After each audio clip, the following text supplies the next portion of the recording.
Ağsuda bazara giriblər, şor, pendir, qatıq yığışdırıblar ki, bunun şeyi var sizdə. Tərkib haqqında şey göstərin, nə deyək, tərkib haqqında məlumat olan kağızınız olun. Büzar bəy, neçə yüz illik millətik biz? İndiyə qədər şor da yemişik, qatıq da yemişik, pendir də yemişik. Kimlə, bu kəndçi yetim gətirib 5 litr, məsələn, bir 30 litr süd yığıb, onu da gətirib pendir eləyib, bir 5 kilo pendir gətirib satır. Onu da eləməməli. Onu gətirib, onun kağızını hardan alacaq, necə alacaq, kimdən alacaq və yaxud da gətirib, inəyini sağıb bir 10 litr südü gətirib bazara yerə düzüb ki, butulkalarda satır da.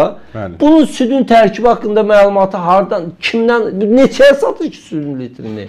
Bu Ağdaş, oxuyun Ağsuda. Bu biabırçı giriblər bazara, bazar müdiriyyətini də cəriməliyiblər ki, sən burada tərkibi məlum olunmayan süd, qatıq, pendir satdırdığına görə. Kasıb bir dənə 1 litr südünü satacaqdı, 1 manata 10 litr süd satıb 10 manat axşam evinə aparacaqdı, onu da aparmır. O da aparmır. Ət öz yerində təbii ki, ət artıq başqa məsələdir, kəsilməsi, möhrü filan, ət də sata bilir.